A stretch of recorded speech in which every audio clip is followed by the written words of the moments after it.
Afternoon, guys. Thank you for joining me. So this afternoon I'm going to be speaking to you about pricing for profit, explaining what it is and why it's so important. So I'm just going to start off and get straight into a personal story. So 3 years into my experience of being a freelance hairstylist, I went into the salon on Saturday morning, hiked up, went in, lovely, busy, stacked day.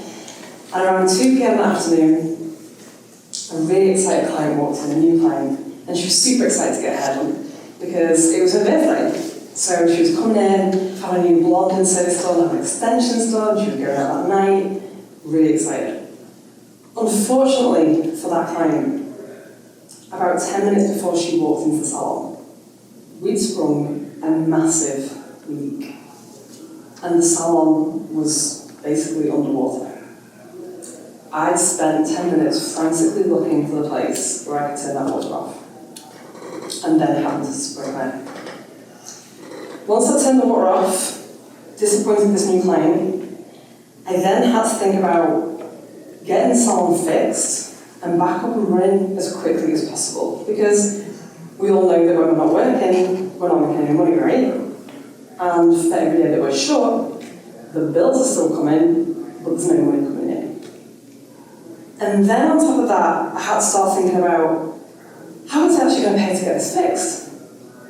So I was really panicked, really stressed, couldn't really think straight. And the client that had been in previously was still sat there.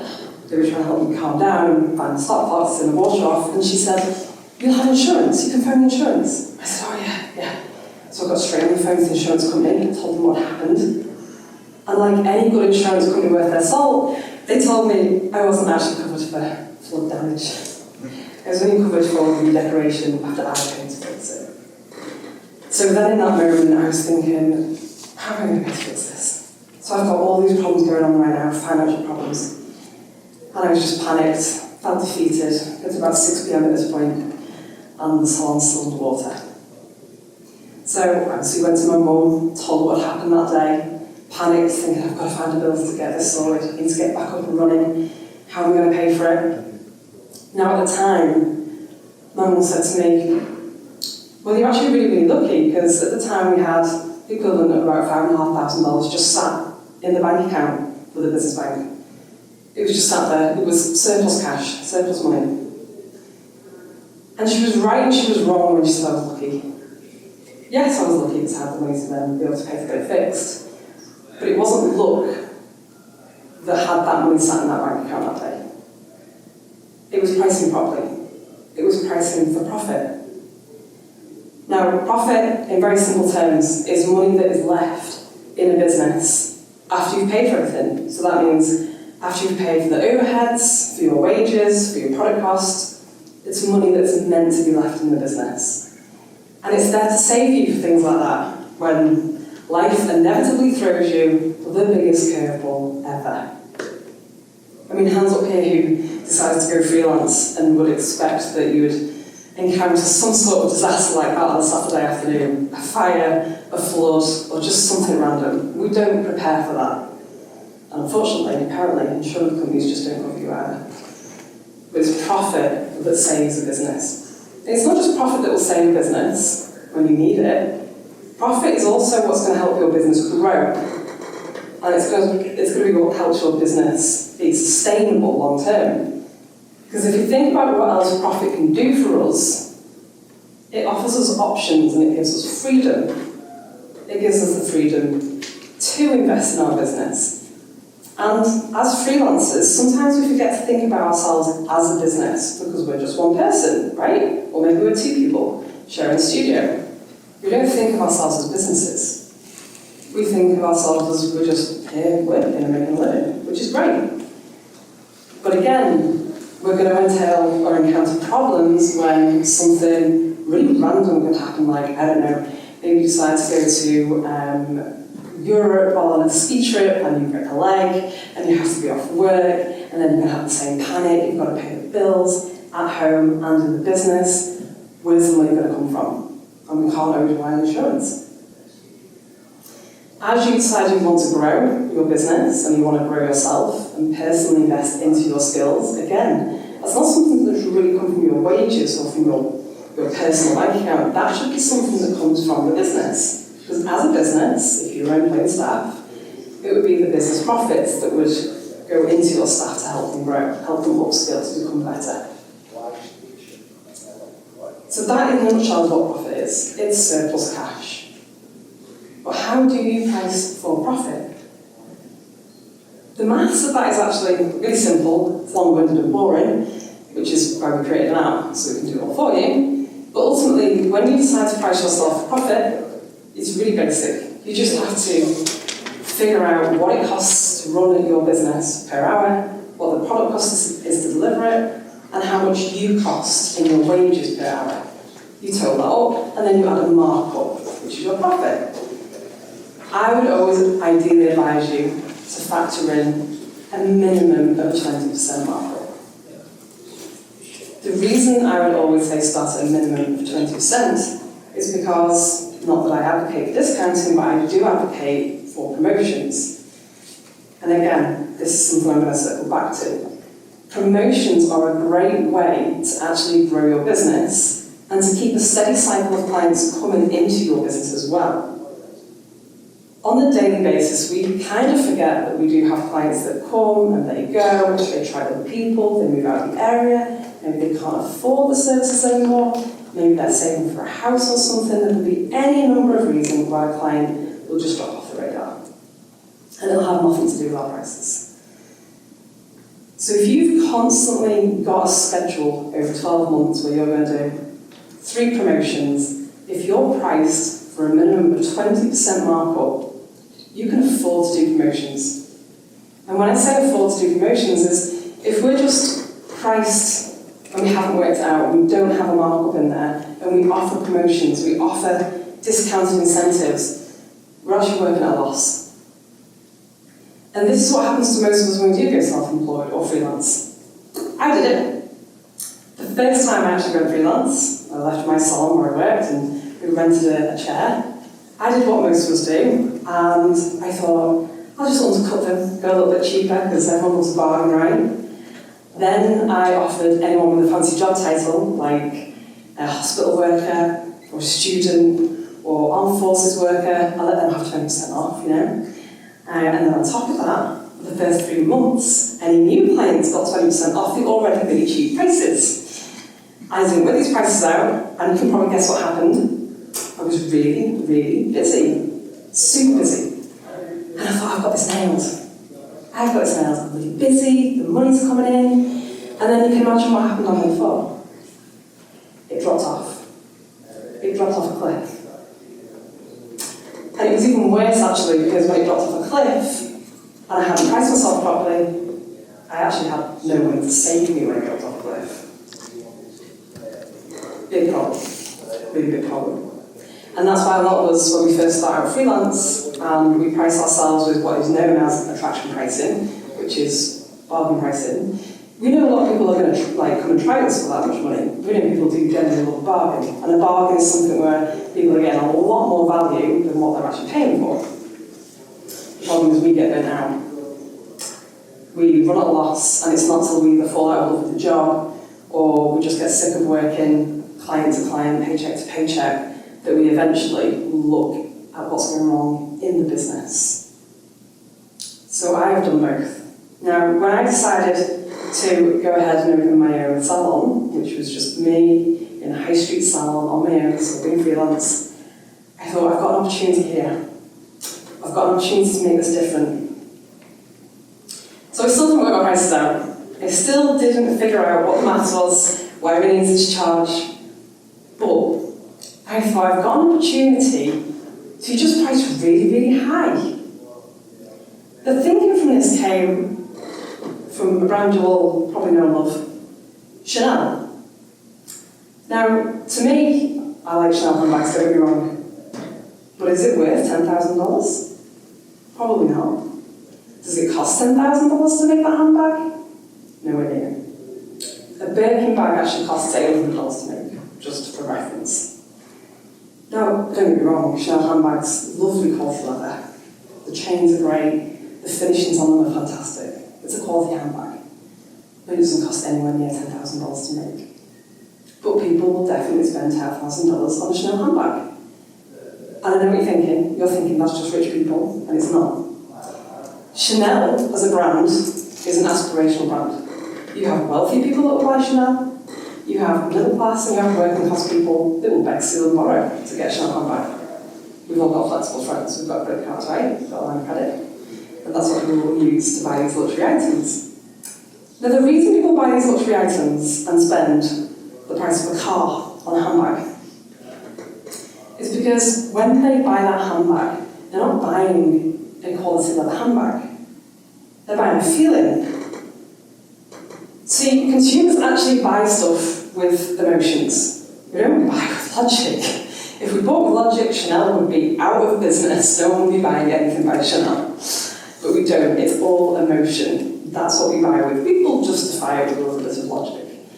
So when we buy a Chanel bag, we're buying the ability to say to other people, I'm doing really well, or I'm doing better than you. We justify that by saying things like, it's an investment, it's a handbag.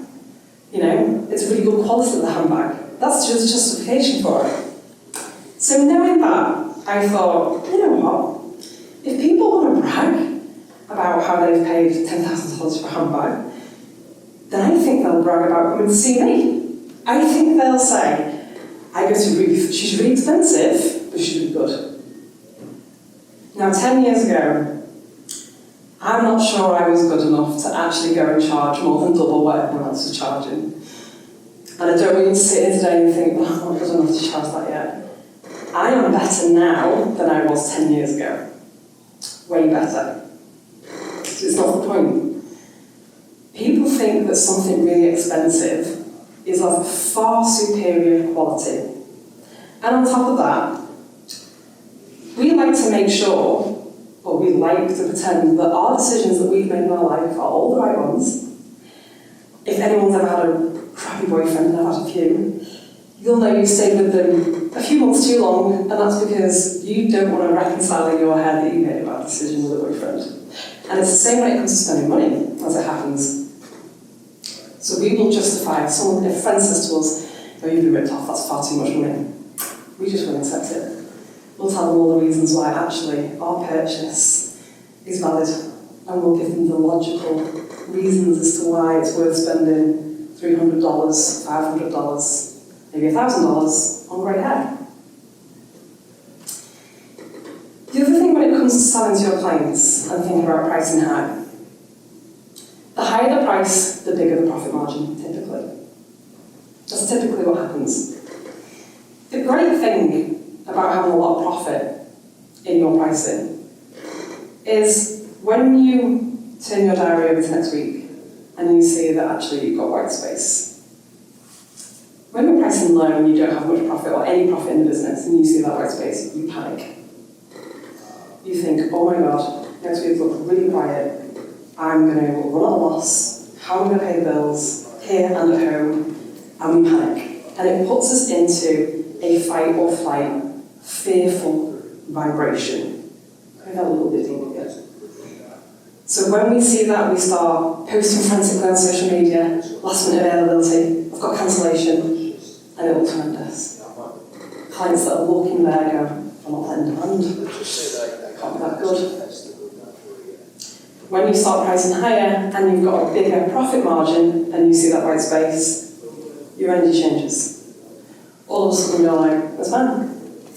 I can work on the business. I can have a rest. Because when you do a client for, let's say, $500 and there's $100 of profit in that client, you know that if you've had a full week, the following week, if you have white space, you've got profit in the business. You're fine. The bills are taken care of. You don't have to panic. The beautiful thing about that is when you don't have to panic with the money, is you're not giving out this vibration to the universe that you lack money. Money is energy. You will have all heard that, but I'm going to tell you why it's energy. Money is also known as currency. Things that have a current, water, electricity. Electricity, you have an electrical current. Electricity is energy. The water has a current, water flows. Money flows, money circulates. We circulate currency. When you're dealing with low-paying clients, you will work a lot harder for them. That's typically because they're on a tight budget. That's why they're lower-paying clients. They typically have a lower-paid job. So let's say someone is earning $10 an hour or $15 an hour. They've got a low-paying job. If they're going to look to spend $500 on their hair, for them, that's a lot of time they're exchanging. Because we're not actually exchanging money at all. Money is a quantifiable thing that we can look at and go, I'm exchanging a week of my work for 4 hours of your time. So a week of my energy for 4 hours of your energy. So when you're dealing with low-paid, low-budget clients, they want everything they can get for their money. Everything. A lot of people make the mistake of thinking that high-paying clients, high-earning clients will want everything and they'll be really difficult. They're really not. They are the easiest clients you could ever actually work with. And for them, the reason that they are the easiest clients to work with is they're looking to pay a high price because they tend to be cash rich and time poor. And they know that to get the outcome that they want, they're going to be going and paying a higher price. We all know that if something's a higher price, it's of superior quality. Cue the Chanel handbag. If it was low quality, it wouldn't sell itself at that price. We know that instinctively. Those clients that have higher paying jobs as well are going to be your circle of reference. That's going to be the energy that you're spending most of your days around. And as money is an energy and a frequency, you're going to attract more money. Like attracts like. I know so much about high paying clients and what to expect of them, because I'm a high-paying client. I mean, who wants to pay $50 to get Botox, really? Like, who wants to risk that? I don't want a group on my face. That's a big mistake to be making.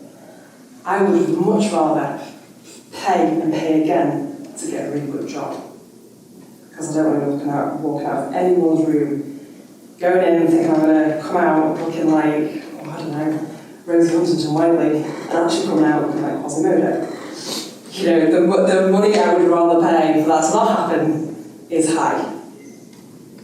But your high-paying clients just want to know that they can come to you and they can get the job done, and they're not going to experience much customer service. There's not going to be hair falling off, burn off. They're not going to come out with chemical burns. They're really not hard to impress. They're very, very easy. You also, with a high-paying clients are high profitable clients. With those clients, they're the clients that are going to allow you to actually work smarter, not harder. Because once again, if you've got a highly profitable client, let's say you've got $100 per client of profit in there, you can choose to do 4 days a week if you want. You could choose to do 2 clients a day, 3 clients a day. When you've got low-paying clients, it's really ironic what happens with it. Low-paying, low-profit clients, you have to get more in, but there's only one of you.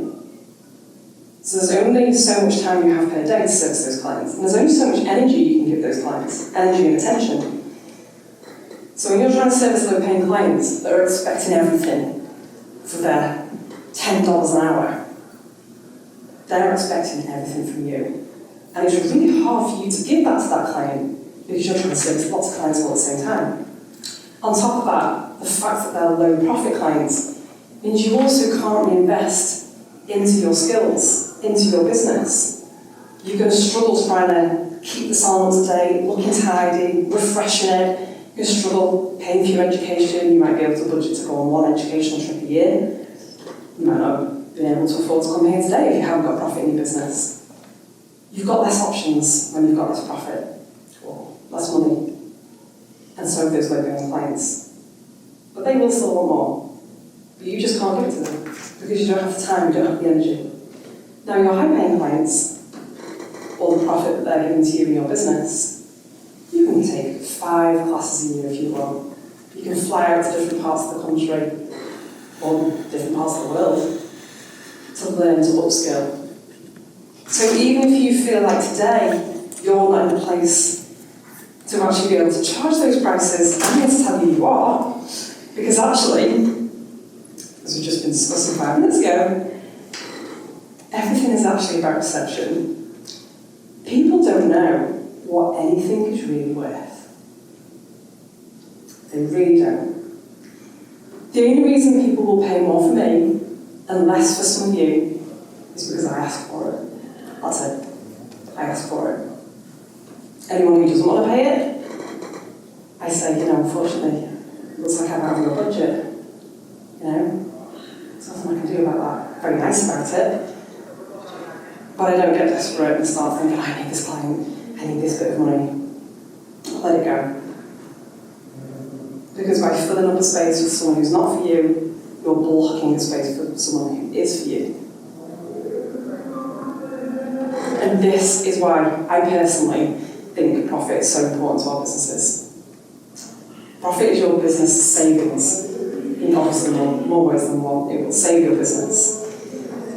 But a lack of profit in your business is the very thing that will suffocate your business. What profit does for a business helps it elevate, helps it grow. A lack of profit will suffocate the business. You will struggle to get anywhere with it.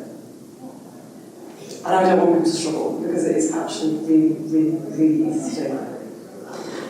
It is just all about you deciding today that you are worth more. It's also about understanding that your clients actually, they're not buying highlights. They're buying a feeling, they're buying a transformation, they're buying an experience. And again, the experience is really, really easy. Most people just want a comfortable place to sit. They want to tell you about their life. You do have to listen to it. That's why the hard part. You have to listen to it. And then you have to empathise with them when they keep telling you that their boyfriend, again and again and again, is a bit of a rabbi. You have to keep going on and tell them, we've all had experience. I don't know. I made a bad decision. We have to sit through that. But that's fine, I'm getting paid. And that's the thing about profit and highly profitable clients. I can tell you this. I'll listen to whatever they want to tell me. Because they're paying for that service. It's not just highlights. It is an experience. People buy with emotion to justify the logic. The more profit you've got in your business, and by the way, profit, again, is just money. And ultimately, money is what I like to call freedom tickets. Hopefully, none of you in this room will ever experience this, actually. But if this ever does happen to you, don't panic. If you ever get arrested and charged with anything, you can actually still buy your freedom before you go to the trial. It's called bail. Money buys freedom. If you do get arrested and go to trial and get found guilty, take comfort in the fact that you can upgrade your prison cell for about $82 a night as well. Because money, again, buys freedom, freedom of choice. If you've got millions in the bank, you can choose to fly private, you can fly economy if you want. If you've got hundreds in the bank, you probably can't fly at all. You might not even be able to afford to run a car, less freedom. I think I probably speak for everyone who left employment to start a business. The reason we started a business was because we wanted freedom. Now, when I typically ask this, and I say to freelancers, why did you go freelance? They will say freedom, and they will always say time freedom. Lastly, they will say financial freedom, which to me is really funny. Maybe it's because I'm English, but in England, we really struggle talking about money. Everyone's very much like, oh, I don't want money. I also break them up because I'm like, I want loads of money. Because I want loads of freedom. I want loads of security, and that's what money buys. Profit brings freedom in your business and security in your business. When it comes to what you decide to pay yourself, again, I would urge you to go in higher. Because again, I believe that we all want as much freedom and choice as we can comfortably manage in this lifetime. There may be some little tips as well here, hopefully, in this, and I want you to think about these things when you leave this room.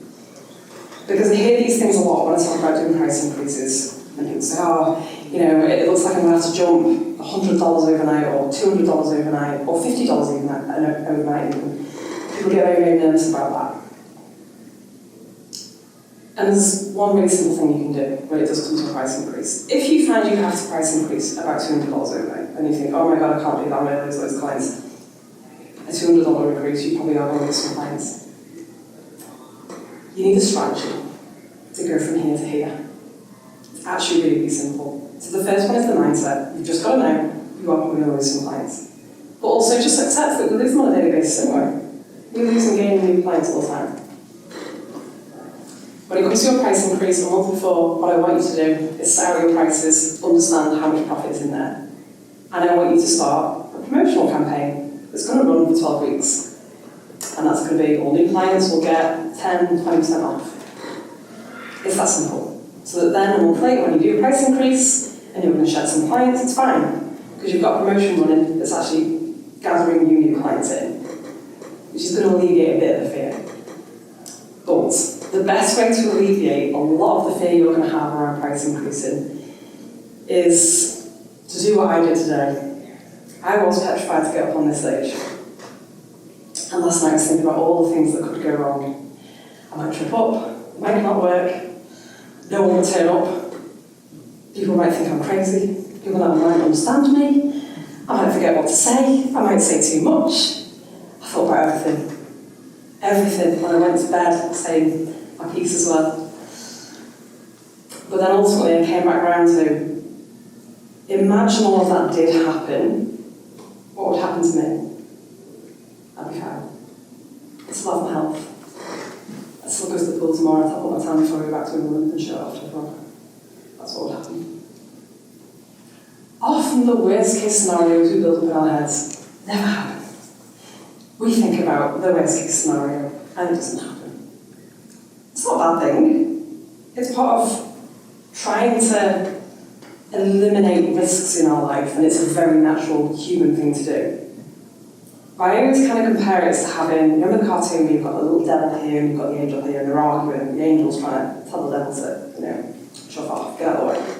They are little gremlins in the back of your head that on a daily basis, no matter what you're doing, because we're cavemen first, those gremlins will come along and tell you, don't do this, don't do that, don't put yourself out there, people might judge you. And back when we were cavemen and we were in tribes, if people judged us, it was life or death.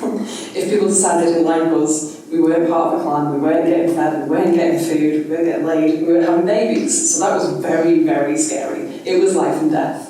And we still think like that now. They are our little gremlins, and unfortunately, they live in the back of our heads. And they just rear their ugly heads when we have to do something really scary. And with a price increase, we fear judgment and we fear rejection. It's interesting to me because often it's men that succeed in business far more than women. And I genuinely do think it's because, and I know this seems like a wild connection, when it comes to dating, women get chosen all the time, right? We just have to stand at the bar, look pretty, we get things bought for us, guys try and all the time. Men from a young age have to put up with rejection because we're like, no, what, ugh. They say one thing, we're like, give me the ick, off we run. So men experience rejection. And so it's interesting to me because when it comes to money, they don't have a problem with asking, like a plumber will ask for a call-out fee. We struggle to ask for a fee for a consultation. We struggle to ask for a deposit, And that's all it is. It's the fear of rejection when we do a price increase. Or if we decide to go out on a limb, like I did, and go, do you know what, I'm price really high. I'll price really high to see what happens. If anyone bites, I can lower the prices, not the end of the world. We need to rationalise in our heads really what's going to happen. And ultimately, we don't know until we actually do it. So far, I haven't tripped up, so I am made up. And the mind works. And as far as I can tell, everyone understands me. As I'm working on a business, things like that, never work for someone else for free. And again, when you get clients that are asking you if you discount, do this, that, the other, it's a no. Because once a person accesses you for less, they know that you have just devalued yourself and they will always push for more. So always, always, always, if someone can't afford you, the best thing you can do is say, I'm really sorry about that, but just know the door's always open, maybe when you're ready, you can come back. Guaranteed they'll always come back. People will find a way. Any other questions? Anyone? Anything? No? What is £100 currency in the US dollar? Oh. 25. Yeah. 25. We're not, dollars and pounds, there's not that much difference in it now. So, like my big blonded service, I charge like £305. So in dollars, we're looking at like $350 for that. It's changed to about 25% right now. Is it? Yeah. The pounds are a little bit more valuable than the dollars. Yeah, a little. Yeah, we want to do it right. But yeah. I'm really bad at maths, by the way. I feel like, so sometimes people think I'm really techie. I'm really bad at tech. And when it comes to maths, notoriously really bad at maths. My parents have got their own business, and for a while I had really ill health. I suffered really badly with epilepsy, so I just couldn't work for anyone else. I had seizures in the daytime. So my parents very kindly employed me, and they employed me to do their tax returns. And they import things from Australia. They have like a big four-wheel drive garage, so they imported stuff. So I was doing tax and VAT returns. And my mum used to sit with a calculator. If anyone remembers like real calculators with a till roll, she'd sit there into the night and obviously go over her own estates. She's not a mathematician either. I honestly, like come in and learn how to do spreadsheets. So I sat there one morning, made a spreadsheet, and Mum was like, have you done the tax return? I was like, yeah, it takes half an hour. I've found something to do it for me. And so the app is like an extension of this at this point. Because I think sometimes, like I say, I'm not great at maths. I don't mind admitting it. But also, you can be as good as, there's always human error, isn't there? The amount of times I've actually done some simple maths on a calculator, I'm like, that doesn't look right. And then I do it again, I'm like, oh, just made a mistake or something. So that's truly where this app came from. Me literally just being a hairdresser and knowing where my strengths are and where they aren't. So yeah, any other questions? Ask me anything you want. Don't be shy. No? It's not a question as such, but I love that you telling us to not sell ourselves short. Don't panic on those days where you think you're a little bit quieter. You would be tempted to take that client in that maybe you really don't for your business. It's really important that you, nowadays social media, perception is everything, as Ruth has said, and maximise the profit as well with that particular client. Think about retail, think outside the box, how much money there is to be made, right? One thing I will say as well, just to add to that, I've got 60 seconds, is when it comes to clients and clients' perception, so a lot of the advice I hear on social media about pricing is you have to have demand before you can put your price. Chanel didn't start out cheap and build demand. Chanel went in high, they survived a world war, they produced more things, like people buying Chanel. So, a crucial piece of this is, when I decided to go in and price high, I literally had no clients. I was in a town where I didn't grow up there, I've been 3 months renting a chair, like I say, everyone was cheap, they dropped off the month before, I was like, shit. So when I went in high to create demand, it's all about perception, they would literally walking off the street and like, oh, this is lovely, this is a salon. I'm like, yeah, hi. And so I'd talk to them, build a relationship, know, like, and trust. And they would say, oh, it's a salon. I was like, yeah, it's new, And they'd say, oh, can you do a cut now? And I'd be like, I've actually got someone due in 10 minutes. I can book you in though. And so I'd say to them, I've got no Saturday appointments for about 4 weeks. I've got a weekday appointment in 2 weeks. Then they'd be like, oh, and I'd be like, I could come in on Sunday though if you want, if you really need that appointment. And so, and I do say this, when you're first starting out, when you're doing this, work your ass off. And then that's one thing you can do, is go down to 4 days a week and not do as many nights. But that's how you create perceived demand. It's just by not letting them book in. I will add, at the time, I was living in a caravan, or as it's known in America, a trailer. And it was not a nice caravan. It froze up in the winter, and I definitely worked more late nights than I needed to because it was warmer in the salon than it was in the trailer. I didn't tell my clients who were in the trailer. I was like, if I'm charging Chanel prices, they can't think that. So in England, if you live in a trailer, like people think you're a gypsy, that you're going to rob them. I definitely can't tell them man living in a trailer. So I used to tell them that I was living in the West Wing, and I'd tell them about the new kitchen that was getting fitted. Because when you're working with clients that don't pay high price, they don't want to be, it's probably not the best thing, but a lot of, not all, but a lot of wealthy people think they can couch poverty. So I was like, I ain't about to tell them that there's a trailer girl doing their hair, I was just telling them about the new kitchen that I was thinking about having fitted. It's perception though. It is all about perception. So I would always, when you hear that advice, I'm like, you've got to have demand, pretend you've got it. Fake it till you make it. Big piece of advice. Right, I'm gonna